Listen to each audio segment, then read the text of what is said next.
ডলারের দাম এক লাফে ৬০ টাকা বাড়িয়ে নতুন দাম নির্ধারণ করেছে বাংলাদেশ ব্যাংক। ক্রলিং পেগ নামের নতুন পদ্ধতিতে ডলার কেনা বেচার নিয়ম চালু করায় এর দাম বেড়েছে। ব্যাংকগুলোকে ১১৭ টাকায় মার্কিন ডলার ক্রয় বিক্রয় করতে বলেছে কেন্দ্রীয় ব্যাংক। এর আগে প্রায় ১১০ টাকা দরে ডলার কেনা বেচা হচ্ছিল। বুধবার এক প্রজ্ঞাপনের মাধ্যমে কেন্দ্রীয় ব্যাংক ডলারের নতুন এই দাম ঘোষণা করে। এতে বলা হয়েছে, এখন থেকে ক্রলিং পেগ নামের নতুন পদ্ধতিতে ডলার কেনাবেচা হবে। ক্রলিং পেগ হচ্ছে দেশীয় মুদ্রার সাথে বৈদেশিক মুদ্রার বিনিময় হার সমন্বয়ের একটি পদ্ধতি। এই পদ্ধতিতে একটি মুদ্রার বিনিময় হারকে একটি নির্দিষ্ট সীমার মধ্যে ওঠানামা করার অনুমতি দেওয়া হয়।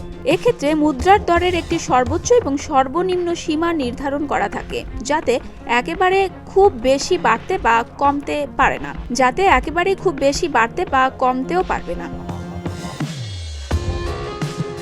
বিবিসি বাংলা জানায়, গত বছরের শেষ দিক থেকেই আন্তর্জাতিক অর্থ তহবিল বা IMF ডলারের বিনিময় হার নির্ধারণে এ পদ্ধতি চালু করার পরামর্শ দিয়ে আসছিল। সংস্থাটির সাথে বাংলাদেশ যে ৪৭০ কোটি ডলারের ঋণ চুক্তি করেছিল, তার আওতায় এখন তৃতীয় দফা ঋণ ছাড়ের জন্য আলোচনা চলছে। কেন্দ্রীয় ব্যাংক এমন সময়ে সিদ্ধান্ত প্রকাশ করল যখন IMF এর একটি দল ঢাকায় সরকারের বিভিন্ন সংস্থার সাথে ধারাবাহিক বৈঠক করছে।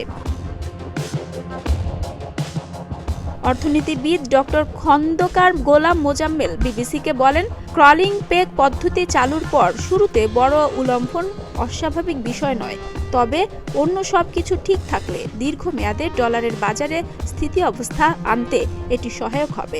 যদিও এটি নিশ্চিত করতে হলে হুন্ডি কিংবা ডলারের এ ধরনের বাজার বহির্ভূত যে লেনদেন, সেটি নিয়ন্ত্রণ করতে হবে।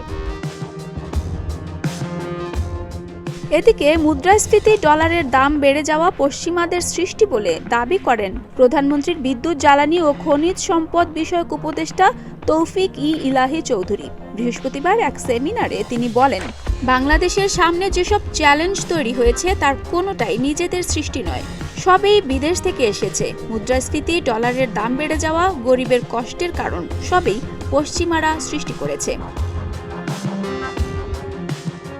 বাংলাদেশে প্রায় ২ বছরেরও বেশি সময় ধরে ডলার সংকট চলছে। ডলারের আনুষ্ঠানিক দাম ৮৬ টাকা থেকে বেড়ে ১১০ টাকা হয়েছে আগেই, যদিও খোলা বাজারে লেনদেন হচ্ছিল আরও বেশি দামে।